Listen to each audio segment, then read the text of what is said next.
اس کے والد الیاس میرے خالہ زاد بھائی تھے، اور تمہارا باپ بھی، تمہارے باپ کا بھتیجا بھی ہے وہ، یعنی دوہرا رشتہ ہے، میرے خالہ زاد اور دیور کا بیٹا ہے وہ۔ زرینہ نے اس کے بال بناتے ہوئے جواب دیا۔ اچھا، میں سمجھی کہ وہ صرف ابو کے بھتیجے ہیں، آپ سے ان کا کوئی رشتہ نہیں، سوہا بولی۔ نہیں، اس کے والد بھی میرے خالہ زاد تھے، جیسے تمہارا باپ میرا خالہ زاد ہے۔ دلاور اور الیاس دونوں بھائی تھے نا۔ زرینہ اس کے بال بنا چکی تھی۔ پر امی، وہ ہمارے گھر تو بیٹھے ہی نہیں، جلدی چلے گئے، اور بہت مغرور لگ رہے تھے۔ ایسے لگ رہا تھا انہیں اپنی دولت پر بہت گھمنڈ ہے، اور انہیں ہمارا چھوٹا سا گھر بالکل بھی پسند نہیں آیا۔ شاید انہیں گھٹن ہو رہی تھی بہت چھوٹے سے اس گھر میں، سوہا نے مایوسی سے کہا۔ ارے نہیں، بچپن میں تو وہ بھی اسی بلڈنگ میں رہتا تھا، میرے سارے کام کر دیا کرتا تھا، بہت اچھا بچہ ہے، مجھے تو بہت عزیز ہے، زرینہ نے کہا۔ آپ کے کام؟ آپ کے کون سے کام کرتے تھے؟ وہ تو اتنے امیر ہیں۔ سوہا کو سمجھ نہیں آئی۔ ارے وہ دکان سے نیچے سے میرے لیے سودا سلف اور دیگر ضرورت کی اشیاء لے آتا تھا، کبھی سبزی لا کے دے دیتا تھا، مجھے بازار جانا ہوتا تھا تو اسے ساتھ لے جاتی تھی رکشے میں۔ کبھی ایسا نہیں ہوا کہ اس نے کسی بھی کام کے لیے مجھے انکار کیا ہو، میری حد سے زیادہ عزت کرتا ہے وہ۔ یہی وجہ ہے کہ میں نے ماہی کو اپنے گھر میں رکھا، حالانکہ میرے پاس اتنے پیسے نہیں تھے کہ میں مہمان کو کھلاتی، مگر ازمیر جانتا تھا مجھے، اسی لیے اس نے ماہی کو یہاں بھیجا۔ زرینہ اب ٹیبل پہ ناشتہ لگاتے ہوئے بول رہی تھی۔ پھر انہوں نے ابا سے کوئی بات کیوں نہیں کی؟ ان کی طبیعت بھی نہیں پوچھی؟ سوہا کو یاد آیا۔ یہ بہت لمبی کہانی ہے، تم نہیں سمجھو گی یہ ساری باتیں، تم ابھی بہت چھوٹی ہو ان باتوں کو سمجھنے کے لیے، زرینہ نے کہا۔ انہوں نے شادی کیوں نہیں کی ابھی تک؟ ایمان آپی سے تو بڑے ہی ہوں گے نا وہ۔ سوہا کو اصل تجسس تو اسی بات کا تھا۔ میں کبھی شادی نہیں کروں گا، اپنے والدین کی شادی شدہ زندگی کے تجربے کے بعد میرا دل نہیں کرتا شادی کرنے کو۔ زرینہ کو ازمیر کی باتیں یاد آئیں۔ اسے شاید ابھی تک کوئی پسند نہیں آئی، جب پسند آئے گی تو کر لے گا وہ بھی شادی۔ زرینہ نے بات گول کر دی۔ مگر امی، سوہا نے کچھ کہنا چاہا، مگر زرینہ نے اس کی بات آدھے میں کاٹ دی۔ یہ کیا صبح سے تم نے سوالات کی بوچھاڑ کی ہوئی ہے؟ چلو جلدی ناشتہ کرو، کالج کی وین آنے والی ہے، زرینہ نے ٹوکا۔ کالج آ کر بھی وہ اسی کے خیالوں میں کھوئی رہی۔ ٹیچر کیا پڑھا رہی ہیں اسے کوئی ہوش ہی نہیں تھا۔ سہیلیوں کے مجمع میں بھی وہ خاموش خاموش رہی، دل ہر چیز سے اچاٹ ہو گیا تھا۔ آپ جانتے بھی نہیں ازمیر کہ کوئی آپ پہ مر مٹا ہے، سوہا نے دل میں سوچا۔ وہ جب سے ماہی کے گھر سے آئی تھی تب سے اداس تھی، احساس ذلت کے مارے اس کی حالت غیر تھی۔ ازمیر کا یہ سلوک اسے تکلیف دے رہا تھا، وہ جتنا بھلانے کی کوشش کر رہی تھی اتنی ہی ناکامی ہو رہی تھی۔ دکھ سے اس کا دل لبریز تھا۔ آخر کیوں گئی تھی میں وہاں؟ کیا بھیک مانگنے گئی تھی؟ لگتا ہے وہی گھٹیا شخص میرا مقدر ہے۔ نہیں نہیں، بالکل بھی نہیں، اس نے سوچ کر ہی جھرجھری لی۔ ڈور بیل بجی تو وہ اپنے خیالوں سے باہر آئی۔ اس نے دروازہ کھولا تو سامنے غازی کو پایا۔ کیوں آئے ہو تم یہاں؟ اس نے دبی دبی آواز میں دانت چباتے ہوئے کہا، آنکھیں دکھاتے ہوئے کہا۔ سنا ہے میرے سسر صاحب کی طبیعت ناساز ہے، وہ پوچھنے آیا ہوں۔ غازی نے سن گلاسز اتارتے ہوئے کہا اور ایمان کو خاطر میں لائے بغیر اندر چلا گیا۔ ایمان اس کے پیچھے لپکی۔ کسی خوش فہمی میں مت رہنا کہ میں تم جیسے گھٹیا انسان سے شادی کروں گی، نہیں ہیں وہ تمہارے سسر اور نہ کبھی ہوں گے، ایمان نے اس کے پیچھے چلتے ہوئے کہا۔ وہ رک گیا۔ کمرہ کون سا ہے انکل کا؟ غازی نے پوچھا۔ ایمان اسے غصے سے گھور رہی تھی۔ جتنا دیکھنا ہے شادی کے بعد دیکھ لینا فرصت سے، مجھے کہیں بھاگا نہیں جا رہا میں، ابھی تھوڑی جلدی میں ہوں، غازی نے شرارت سے کہا۔ اسے ایمان کا غصہ مزہ دے رہا تھا۔ لگتا ہے اس دن گلاس لگنے کا اثر دماغ پہ ہو گیا ہے، ایمان بولی۔ نہ، سیدھا دل پہ، غازی نے سیدھا لفظ کو کھینچتے ہوئے کہا۔ کون تھا دروازے پہ؟ زرینہ کمرے سے برآمد ہوتے ہوئے سوال پوچھنے لگی تو غازی کو دیکھ کے حیران ہوئی۔ اور سوالیہ نظروں سے ایمان کو دیکھا۔ السلام علیکم، میں غازی عبید۔ اس نے زرینہ کی نظروں کا سوال سمجھتے ہوئے اپنا تعارف کروایا تو زرینہ خوشی سے سرشار ہو گئی۔ ماشاء اللہ ماشاء اللہ، آؤ بیٹا بیٹھو، کھڑے کیوں ہو؟ زرینہ نے کہا۔ میں انکل دلاور سے ملنے آیا تھا۔ موم نے بتایا تھا کہ ان کی طبیعت ٹھیک نہیں تھی پچھلے دنوں۔ غازی بیٹھا نہیں بلکہ کھڑے کھڑے ہی بولا، ہاں چلو بیٹا میں آپ کو لے کے چلتی ہوں دلاور کے پاس۔ زرینہ نے کہا تو غازی نے ایک نظر ایمان پہ ڈالی اور زرینہ کے پیچھے ہو لیا۔ ایمان کے تو تن بدن میں آگ لگی تھی اسے دیکھ کر۔ ایمان، اچھی سی چائے بنا دو بیٹا غازی کے لیے۔ کمرے سے ہی زرینہ کی آواز بلند ہوئی۔ پلاتی ہوں اچھی سی چائے اس کو، ایمان نے چائے میں چینی کی جگہ نمک ڈالتے ہوئے کہا۔ چائے کا کپ لا کے اس نے غازی کے آگے پٹخ دیا اور پھر وہیں بیٹھ گئی، صرف یہ دیکھنے کے لیے کہ نمک والی چائے کیسے پیتا ہے وہ۔ مجھے بہت خوشی ہوئی کہ تم آئے، زوبیہ بھابی نے بہت اچھی تربیت کی ہے تمہاری، دلاور نے کہا تو غازی نے ایک نظر ایمان کو دیکھا۔ ہاں کچھ زیادہ ہی اچھی تربیت کی ہے، ایمان نے دل میں کہا۔ غازی نے چائے کا گھونٹ بھرا، پھر ایمان کو دیکھا، پھر ساری چائے پی گیا مہارت سے۔ ایمان دیکھتی رہ گئی۔ یہ نمکین چائے تو ادھار رہی ایمان بی بی، غازی نے دل میں کہا۔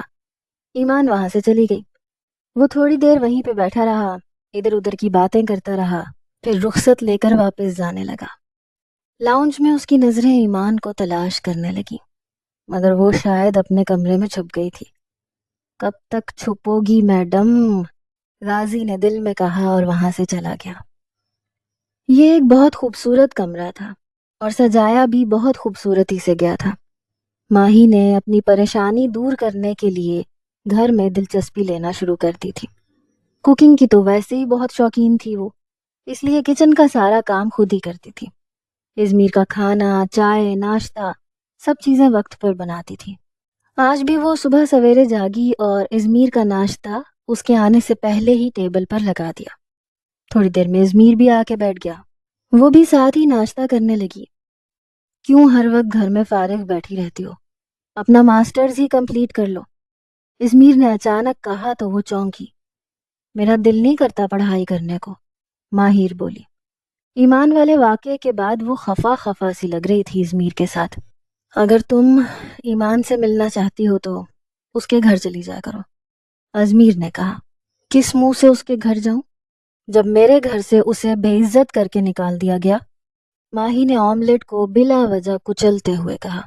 اس کا یہاں آنا اور میرا اس کے گھر جانا اس کے باپ سے شاید برداشت نہ ہو، اسی لیے تم اس سے ملنا چاہتی ہو تو بھلے ملو، کہیں باہر، یہاں نہیں، ازمیر نے کہا۔ آپ غلط سوچ رہے ہیں، دلاور چچا بہت اچھی طبیعت کے مالک ہیں، وہ کیوں ایسا سوچیں گے؟ ماہر نے کہا۔ مجھے زیادہ سوالات پسند نہیں ہیں، تم اچھی طرح سے جانتی ہو، جیسا کہا ہے ویسا کرو، ازمیر نے کہا۔ آپ شادی کب کریں گے؟ سب مجھ سے یہ سوال کرتے ہیں، میں وضاحتیں دے دے کے تھک چکی ہوں، اچانک ماہی نے کہا تو ازمیر نے حیرت سے اسے دیکھا۔ میں کبھی شادی نہیں کروں گا، ازمیر بولا۔ مگر کیوں؟ میرے بھی تو ارمان ہے کہ آپ کی شادی ہو، میری بھابھی اس گھر میں آئے، مجھے ایک سہیلی ملے، میرے چھوٹے چھوٹے بھتیجے بھتیجیاں ہوں، ماہی نے کہا۔ ازمیر نے اسے دیکھا۔ صحیح تو کہہ رہی تھی وہ، ہر بہن کے یہی ارمان ہوتے ہیں، مگر شادی نہ کرنے کا عہد ازمیر الیاس بہت پہلے خود سے کر چکا تھا۔ اسے شادی سے نفرت تھی، شادی کے نام سے اسے نفیسہ اور الیاس کے مابین جھگڑے یاد آنے شروع ہو جاتے تھے، زندگی کا وہ بدترین وقت یاد آ جاتا تھا۔ وہ عام ٹین ایج لڑکیوں کی طرح نہیں تھی جو محبت میں محبوب کا نام اپنے ہاتھوں میں لکھ کر چھپائے، جو بار بار محبوب سے رابطہ کرنے کے نت نئے طریقے ڈھونڈے، کبھی خط لکھنا تو کبھی فون کرنا انجان نمبروں سے، کبھی کسی انجان کے ہاتھ پھول بھیجنے کا سوچنا۔ وہ ایک سلجھی ہوئی سمجھدار لڑکی تھی جسے اچھی طرح اپنی حدود پتہ تھی۔ سمجھداری ایک خدا داد صلاحیت ہے جو ہر کسی میں نہیں ہوتی۔ اس کے اندر شروع سے یہ صلاحیت موجود تھی، لیکن کچی عمر کی محبت سمجھداری اور عقل کو دیمک کی طرح چاٹ لیتی ہے۔ وہ فطری طور پر ذہین تھی جو پڑھائی میں کافی اچھی تھی۔ اپنے گھر کے حالات دیکھ کر اس نے مزید محنت کی تاکہ پڑھ لکھ کے کچھ بن سکے۔ زرینہ بچپن سے اس کے دماغ میں یہ بات ڈالتی آئی تھی کہ اس نے پڑھنا ہے اور نوکری کرنی ہے، کیونکہ اس کا باپ معذور ہے اور اس کے بھائی چھوٹے ہیں۔ لیکن انسان سوچتا کچھ اور ہے اور ہوتا کچھ اور ہے۔ وہ ہو جاتا ہے جس کا تصور بھی نہیں کیا ہوتا۔ زرینہ کے تو وہم و گمان میں بھی نہیں ہوگا کہ ان کی بیٹی کے دل و دماغ میں کیا چل رہا ہے، حالانکہ وہ اتنی لاپرواہ ماں نہیں تھی۔ لیکن سوہا نے اپنی ماں کو یا گھر میں کسی کو بھی بھنک بھی نہیں پڑنے دی تھی کہ وہ اندر ہی اندر کیا جنگ لڑ رہی ہے۔ ہمیشہ جب ازمیر کا ذکر ہوتا، اس کے ذہن میں ایک عجیب سا خاکہ بن جاتا تھا، کسی پکی عمر کے شخص کا۔ یہاں تو گنگا ہی الٹی بہہ رہی تھی۔ وہ بے شک عمر میں اس سے بہت بڑا تھا، لیکن ایسے لگ رہا تھا کہ وقت اسے چھو کے بھی نہیں گزرا۔ کہاں وہ 36 سال کا مرد اور کہاں یہ 16 سال کی لڑکی، کوئی جوڑ ہی نہیں تھا۔ بات نہ عمر کی تھی نہ جوڑ کی، ساری بات اس کی سحر انگیز شخصیت کی تھی۔ وہ ساحر تھا۔ وہ آیا، اس نے دیکھا اور فتح کر لیا۔ اس کا وہ مغرورانہ انداز، اس کی وہ شاہانہ چال، اس کے چہرے پر چھائی سنجیدگی، سخت تاثرات لیے وہ سیدھا اس کے دل میں اتر گیا تھا۔ یہ تمہاری شکل کو کیا ہو گیا؟ کتنی پیلی پڑ گئی ہو؟ کہیں یرکان تو نہیں ہو گیا تمہیں؟ ذرا اپنی آنکھیں تو دکھاؤ۔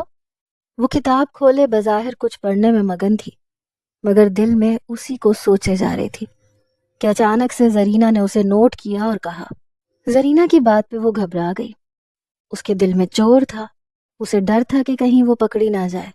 لاؤنج میں موجود ڈائننگ ٹیبل پہ کتاب رکھے وہ بیٹھی ہوئی تھی۔ زرینہ جو کب سے برتن دھونے میں مصروف تھی، اس کی طرف دیکھا تو یہ خیال آیا کہ کہیں یرکان نہ ہو گیا ہو۔ ٹھیک ہوں میں امی، بالکل، اس نے بجھے ہوئے دل سے کہا۔ مجھے تو ٹھیک نہیں لگ رہی، سارا دن جانے کہاں کھوئی رہتی ہو۔ میں گھر کا سارا کام اس لیے کرتی ہوں کہ تم آرام سے پڑھائی کرو، مگر تم تو اپنے خیالوں میں گم رہتی ہو آج کل۔ مجھے نہیں لگتا کہ تم صحیح سے پڑھائی کر رہی ہو۔ اگر کوئی مسئلہ ہے تو مجھے بتاؤ، میں تمہاری پڑھائی میں کسی قسم کا نقصان برداشت نہیں کر سکتی۔ میری تمام امیدیں تم سے وابستہ ہیں۔ اگر تم نے پڑھائی میں دلچسپی کم کر دی تو تم اندازہ کر سکتی ہو ہم کہاں پہنچ سکتے ہیں۔ تمہیں اندازہ ہے نا میں کس طرح سے یہ گھر چلا رہی ہوں اتنے سالوں سے؟ ایمان کی بھی شادی ہونے والی ہے۔ زرینہ نے کہا تو سوہا کو لگا کہ اس کے اندر کا چور پکڑا گیا۔ زرینہ اتنی بھی انجان نہیں تھی جتنا سوہا سمجھ رہی تھی۔ وہ ایک سمجھدار عورت تھی۔ اس کی واحد خامی یہ تھی کہ وہ فطرتاً بے حد کنجوس تھی۔ ان کے ذہن پہ ہر وقت خرچہ سوار رہتا تھا۔ زرینہ کی بات پہ اچانک سوہا کو یاد آیا، پہلے کبھی اسے یہ خیال نہیں آیا تھا، لیکن آج پہلی بار اسے یہ خیال آیا۔ اس نے کچھ دیر زرینہ کی طرف دیکھا، پھر بولی، امی اتنے سالوں سے آپ گھر کا خرچہ کیسے چلا رہی ہیں؟ ابا تو کام پہ نہیں جاتے، نہ ان کی کوئی تنخواہ ہے۔ معذوری کی وجہ سے حکومت کی طرف سے تھوڑا بہت وظیفہ مل جاتا ہے جہاں وہ نوکری کرتے تھے۔ پھر یہ گھر اتنے سالوں سے چل کیسے رہا ہے؟ سوہا نے سوال کیا تو زرینہ ایک پل کو خاموش ہو گئی۔ انہوں نے غور سے سوہا کو دیکھا۔ آج پہلی بار سوہا نے ان سے اتنا بڑا سوال کیا تھا، اتنی سمجھداری والا سوال کیا تھا، یعنی کہ وہ اتنی بڑی ہو گئی تھی کہ ان باتوں پہ غور کرنا شروع کر دیا تھا اس نے۔ تم یہ سوال کیوں کر رہی ہو؟ رزق دینے والی ذات اللہ کی ہے۔ زرینہ نے اس کا سوال گول کرتے ہوئے کہا۔ نہیں امی، میں کافی دن سے سوچ رہی تھی کہ آخر ہماری ضرورتیں کہاں سے پوری ہو رہی ہیں۔ ہماری پڑھائی کا خرچہ، کھانا پینا، ہمارے گھر میں تو کمانے والا ایک بھی فرد نہیں ہے۔ سوہا بس پیچھے ہی پڑ گئی تھی اس بات کے۔ زرینہ نے ایک آہ بھری۔ اتنے سال سے ازمیر اٹھا رہا ہے ہمارا خرچہ۔ وہ مجھے ہر مہینے ایک معقول رقم بھیجتا ہے، اور وہ تب سے جب سے اس کی نوکری لگی ہے۔ زرینہ نے کہا تو سوہا حیرت کے سمندر میں ڈوب گئی۔ ایسا کیسے ہو سکتا ہے امی؟ ان کو بھلا ہماری اتنی فکر کیوں ہونے لگی؟ اور آپ نے کیوں لیے ان سے پیسے؟ سوہا بہت زیادہ پریشان ہو گئی تھی۔ تو اور کیا کرتی؟ کہاں سے لاتی میں گھر کا خرچہ؟ جب میں نے اسے بتایا کہ تمہارے ابا کا ایکسیڈنٹ ہو گیا ہے تو تبھی سے اس نے خرچہ بھیجنا شروع کر دیا تھا۔ 10 سال سے اوپر کا عرصہ ہو گیا ہے میرے خیال سے۔ اس نے بھیجا اور میں نے لے لیا کیونکہ مجھے ضرورت تھی۔ زرینہ نے یہ راز بھی آج اپنی بیٹی کے سامنے کھول کے رکھ دیا۔ وہ بڑی ہو گئی تھی، اب چھپانے کا کوئی فائدہ نہیں تھا۔ حالانکہ ایمان کو انہوں نے یہ بتایا تھا کہ ان کے بھائی انہیں خرچہ بھیجتے ہیں۔ سوہا سر پکڑ کے بیٹھ گئی، یعنی کہ وہ جس کی محبت میں غرق ہوتی جا رہی تھی وہ اس کے گھر کا انداتا ہے۔ ایک آخری امید تھی جو وہ بھی آج ختم ہو گئی۔ مگر امی وہ کیوں آپ کو بھیجتے تھے پیسے؟ ان کو دیکھ کر تو ایسے لگتا ہے کہ انہیں کسی چیز کی کوئی فکر نہیں۔ سوہا نے سوال کیا۔ وہ جیسا دکھتا ہے وہ ویسا بالکل بھی نہیں ہے۔ میں جانتی ہوں دنیا اسے بہت غلط سمجھتی ہے، میری تو حد سے زیادہ عزت کرتا ہے، زرینہ نے بتایا۔ وہ سوہا سے بہت زیادہ باتیں کیا کرتی تھیں کیونکہ وہ ان کی ایک ہی بیٹی تھی۔ وہ اس کی ماں نہیں، اس کی سہیلی بننا چاہتی تھی، کیونکہ جو مائیں اپنی بیٹیوں کی سہیلیاں نہیں بنتی ان کی بیٹیاں اکثر غلط سہیلیاں بنا لیتی ہیں اور غلط راستے پہ لگ جاتی ہیں۔ ان ماؤں کو اپنی بیٹیوں کے راز معلوم نہیں ہوتے، اور جو مائیں اپنی بیٹیوں کی سہیلیاں خود بن جاتی ہیں وہی مائیں ان کی واحد ہمراز ہوتی ہیں۔ زرینہ ہر بات سوہا سے ڈسکس کرتی تھی تاکہ وہ سمجھدار ہوتی چلی جائے، اسے ہر چیز کی سمجھ آ جائے۔ لیکن کبھی کبھار ایسی سمجھدار بیٹیاں اپنی سمجھدار ماؤں کو بھی مات دے دیتی ہیں، اپنے راز ایسے اپنے دلوں میں دفن کر دیتی ہیں کہ ماؤں کے وہم و گمان میں بھی نہیں ہوتا کہ ان کے دلوں میں کیا چل رہا ہے۔ ازمیر آپ کی حد سے زیادہ عزت کیوں کرتے ہیں امی؟ سوہا نے پھر سوال کیا تو زرینہ سوچ میں پڑ گئی۔ بہت زیادہ سوالات کرنے لگی ہو آج کل تم، چلو پڑھائی کرو، زرینہ نے کہا تو وہ سمجھ گئی کہ مزید کوئی بات کرنے کا موڈ نہیں ہے زرینہ کا اب۔ سوہا اب یہ سوچ رہی تھی کہ اس کی اگلی ملاقات ازمیر سے کب ہوگی، اور تو کوئی موقع نہیں ہے سوائے ایمان کی شادی کے۔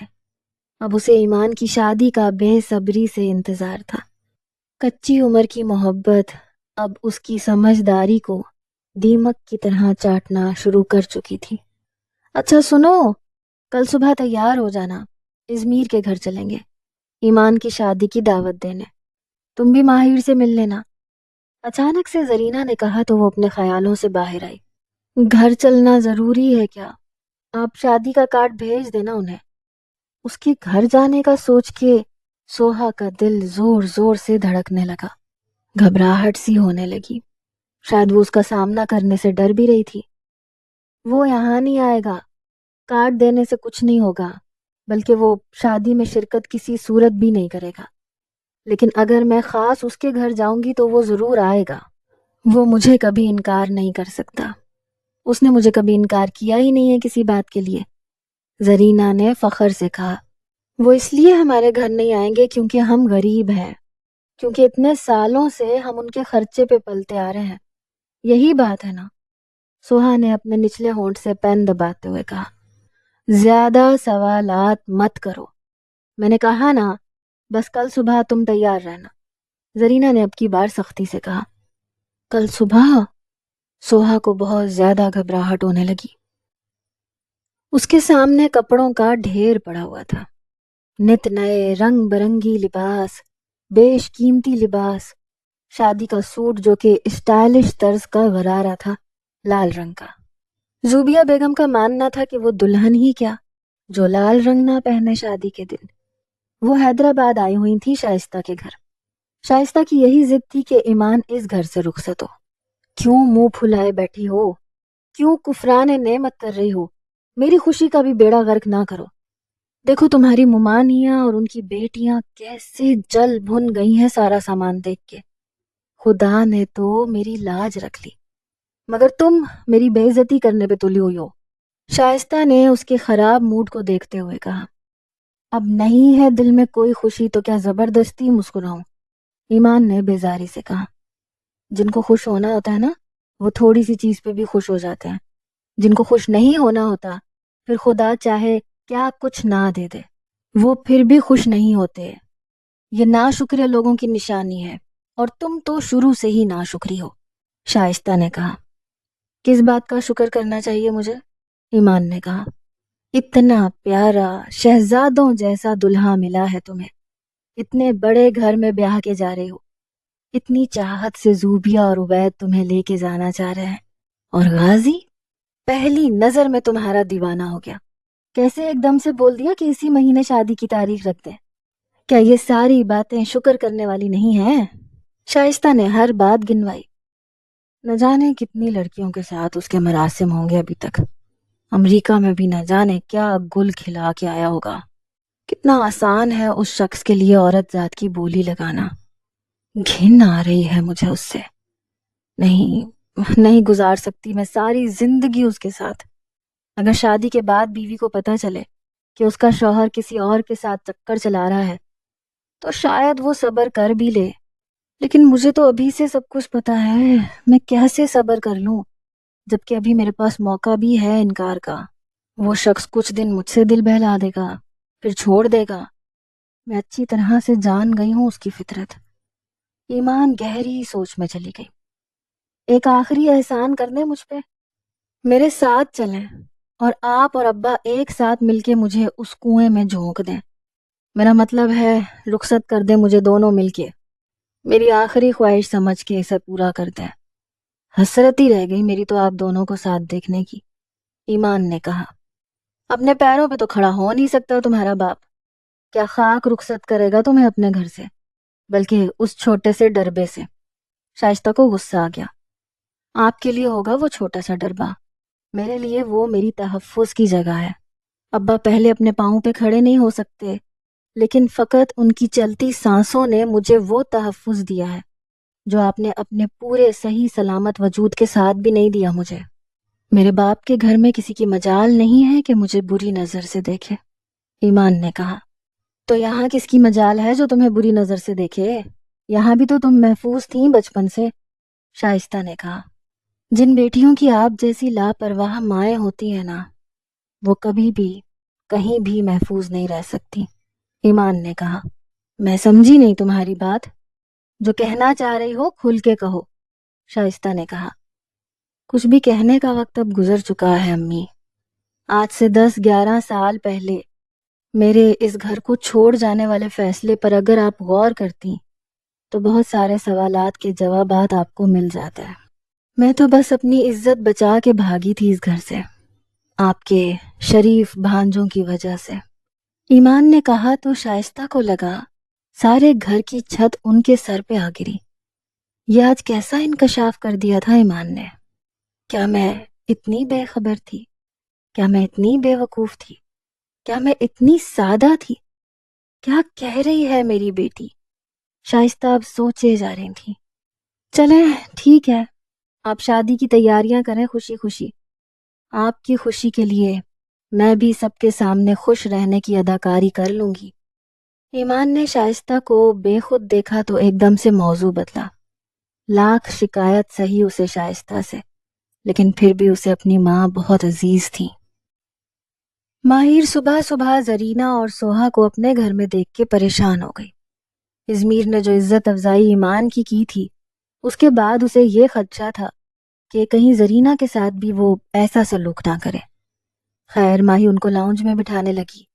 اس کا دل زور زور سے دھڑک رہا تھا ازمیر کے رد عمل کا سوچ کر۔ وہ اپنے کمرے میں تھا اور آفس جانے کے لیے تیار تھا۔ تھوڑی دیر بعد جب وہ اپنے کمرے سے نکلا، حسب معمول وہ اپنے پولیس یونیفارم میں تھا۔ اسے دیکھ کے سوہا کا دل بھی زور زور سے دھڑکنے لگا۔ وہ آج بڑے سلیقے سے تیار ہو کے آئی تھی۔ وہ کبھی بھی کسی کے لیے بھی اس طرح سے تیار نہیں ہوئی تھی، اور نہ ہی آج سے پہلے اسے کبھی ضرورت پڑی تھی اس طرح سے تیار ہونے کی۔ حالانکہ زرینہ ہمیشہ اس کے اجاڑ پجاڑ الیے پہ اعتراض کرتی تھی۔ وہ جو تیزی سے مرکزی دروازے کی طرف بڑھ رہا تھا، زرینہ کو دیکھ کے اس نے اپنے قدم روک لیے۔ زرینہ بھی اسے دیکھ کے کھڑی ہو گئی۔ آپ یہاں؟ آپ نے بتایا نہیں آپ آنے والی ہیں۔ ازمیر نے انہیں دیکھ کے کہا اور ایک نظر سوہا پہ ڈالی۔ میں تمہیں ایمان کی شادی کی دعوت دینے آئی ہوں، خاص طور پہ خود آئی ہوں۔ جب تک تم شادی میں آنے کے لیے ہاں نہیں کہو گے تب تک میں یہاں سے نہیں جاؤں گی۔ زرینہ کھڑے کھڑے ہی بولی۔ آپ مجھ سے التجا کر رہی ہیں؟ ارے آپ مجھے حکم دیجئے، ازمیر نے مسکراتے ہوئے کہا تو ماہا اور سوہا دونوں حیرت کے سمندر میں غوطہ زن ہو گئی۔ پہلی بار ماہی نے ازمیر کو اتنے پیار سے کسی سے بات کرتے ہوئے دیکھا تھا، اور سوہا کو تو یقین ہی نہیں آ رہا تھا کہ یہ وہی مغرور انسان ہے جو 5 منٹ بھی ان کے گھر میں نہیں رکا تھا اور پلٹ کر آیا بھی نہیں تھا۔ تم کام پہ جا رہے ہو؟ زرینہ نے پوچھا۔ جا رہا تھا، مگر اب نہیں۔ آپ کے لیے سارے کام چھوڑ سکتا ہوں، بیٹھ جائیں آپ، ازمیر نے کہا اور خود بھی وہاں پہ ہی بیٹھ گیا۔ ماہی حیران، ازمیر کسی کے لیے بھی اپنا کام نہیں چھوڑتا تھا، اور آج وہ ایک عام سی عورت کے لیے اپنی ڈیوٹی چھوڑنے کو تیار تھا، اس کے حکم کا غلام تھا۔ آخر کیوں؟ ماہی سوچ میں پڑ گئی۔ گھر چلیں امی؟ سوہا کی گھبراہٹ بہت زیادہ بڑھ گئی۔ وہ ایک دم سے کھڑی ہوئی اور بولی، ازمیر کی شاندار شخصیت اور اس کے شاندار گھر کے سامنے اسے اپنا آپ، اپنا گھرانہ بہت ہی کمتر محسوس ہو رہا تھا۔ میں آپ کے لیے اپنی ڈیوٹی چھوڑ کے یہاں بیٹھا ہوں اور آپ جانے کی بات کر رہی ہیں؟ ازمیر نے سوہا کی طرف دیکھے بغیر ہی زرینہ سے کہا۔ نہیں، میں تو نہیں جا رہی، اس کو پتہ نہیں کیا جلدی ہے، زرینہ نے کہا۔ رات کا کھانا آپ یہاں پہ کھائیے گا، میں آج سارا دن آپ کے ساتھ گزاروں گا۔ بہت سال ہو گئے آپ کے سائے میں کوئی دن نہیں گزرا، آج اس ناچیز کو اپنی خدمت کا موقع دیجیے، ازمیر نے مسکراتے ہوئے کہا۔ بیٹھ جاؤ سوہا، زرینہ نے سوہا کو آنکھیں دکھائیں۔ رات کے کھانے کے بعد جب وہ دونوں اس گھر سے گئیں تو ماہی نے اپنے دل میں آنے والا سوال ازمیر کے آگے دہرایا۔ ایمان کی اتنی تذلیل اور زرینہ چاچی کو اتنی عزت دی آپ نے؟ وجہ پوچھ سکتی ہوں؟ ماہی نے کہا۔ اس عورت نے میرا تب ساتھ دیا تھا جب ساری دنیا نے مجھے تنہا چھوڑ دیا تھا، جب میرے سگے باپ نے مجھے گھر سے نکال دیا تھا تو اس عورت نے مجھے اپنے گھر میں پناہ دی تھی۔ اس عورت نے اپنے منہ کے نوالے مجھے کھلائے۔ جب تمہارے سگوں نے تمہیں پھینک دیا تھا بوجھ سمجھ کے تو اس عورت نے تمہیں سینے سے لگایا تھا۔ میں اپنی ساری زندگی بھی اس عورت کو دے دوں تو اس کا مقروض ہی رہوں گا، ازمیر نے کسی ٹرانس کی کیفیت میں کہا۔ آج پہلی بار وہ اتنا کھل کے بولا تھا ماہی کے آگے، ورنہ وہ تو کبھی کچھ بولتا ہی نہیں تھا۔ شادی کا شور تھم چکا تھا۔ اب سے کچھ گھنٹے پہلے کیا ہوا اسے کچھ بھی ہوش نہیں تھا۔ وہ تو بت بنی سارا منظر دیکھ رہی تھی۔ اس کے پہلو میں بیٹھا غازی عبید خوشی سے سرشار تھا۔ اسے سمجھ نہیں آ رہی تھی کہ آخر وہ اتنا خوش کیوں ہے۔ کوئی پہلی مرتبہ تو اسے لڑکی نہیں مل رہی، یقیناً اس نے کئی لڑکیوں کی قربت میں بہت سارا وقت گزارا ہوگا، یہاں بھی اور امریکہ میں بھی۔ ہاں، جب اس نے پہلی مرتبہ غازی کو دیکھا تھا تو اس کے دل کے تار ضرور چھڑ گئے تھے ایک پل کو۔ 15 دن اس کے آفس میں کام کرتے ہوئے اس نے اپنے اندر یہ خوش فہمی ضرور پال لی تھی کہ غازی اسے پسند کرنے لگا ہے۔ بار بار بہانے سے اسے اپنے آفس میں بلانا، فضول سے کاموں کے لیے اسے زحمت دینا، نوکری کے قابل نہ ہوتے ہوئے بھی اسے نوکری پہ رکھنا، یہ سب کچھ یہی ظاہر کر رہا تھا کہ غازی کو اس میں غیر معمولی دلچسپی ہے۔ ہر لڑکی کی طرح اس کے اندر بھی ایک خوشی سی جاگی تھی، لیکن یہ خوشی صرف خوش فہمی تھی۔ اسے اندازہ ہو گیا تھا جب غازی کی اصلیت اور اس کی توجہ کا مقصد اس پر کھلا۔ ہاں، واقعی اس کا دل ٹوٹ گیا تھا۔ امیدوں کو ٹوٹنے میں دیری کتنی لگتی ہے۔ اسے احساس ہو گیا تھا کہ انسان کا کردار اچھی شکل، پیسہ اور اونچے خاندان سے زیادہ معنی رکھتا ہے، اور جب غازی کا کردار اس پہ کھلا تو اس کا وجود ایمان کے لیے بالکل بے معنی ہو گیا۔ مرد ہو یا عورت، اس کا کردار ہی اس کے لیے سب کچھ ہوتا ہے۔ وہ اس وسیع و عریض بنگلے کے عالی شان کمرے میں بیٹھی ہوئی اپنے سب سے ناپسندیدہ شخص کا انتظار کر رہی تھی، جسے تھوڑی دیر پہلے ہی قبول ہے کہہ کر اس نے اپنی زندگی میں شامل کر لیا تھا۔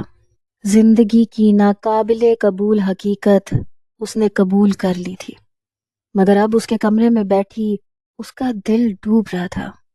ہر کوئی اس کی قسمت پہ رشک کر رہا تھا، صرف اس لیے کہ وہ ایک امیر شخص کی بیوی بن گئی ہے۔ کیا یہ بات رشک کرنے والی تھی؟ وہ ذہن میں سوچوں کی جنگ لڑ رہی تھی۔ جس طرح سے ایک شوہر چاہتا ہے کہ اسے پاک باز بیوی ملے، بالکل اسی طرح سے ایک بیوی بھی یہ چاہتی ہے کہ اس کا شوہر پاک باز ہو۔ وہ سوچ سوچ کے پریشان تھی کہ کیسے ایک ناپاک وجود کو وہ قبول کرے گی۔ رات کا 1 بج چکا تھا، سب اپنے کمروں میں سونے کے لیے جا چکے تھے، پر وہ جس کے انتظار میں بیٹھی تھی وہ تو نہ جانے کہاں تھا۔ کیا جان بوجھ کے مجھے انتظار کروا رہا ہے کیونکہ میں نے اس کی آفر قبول نہیں کی تھی؟ کہ اس نے یہ شادی مجھ سے بدلے کے لیے کی ہے کیونکہ میں نے اس کا سر پھوڑ دیا تھا؟ ہاں، یہی بات ہو سکتی ہے۔ بدلہ ہی ایک واحد حل نظر آ رہا ہے، یا یہ بھی ہو سکتا ہے کہ اس نے بھی میری طرح اپنی ماں کا دل رکھنے کے لیے حامی بھر لی ہو۔ وہ سوچے جا رہی تھی کہ اچانک دروازہ کھلا۔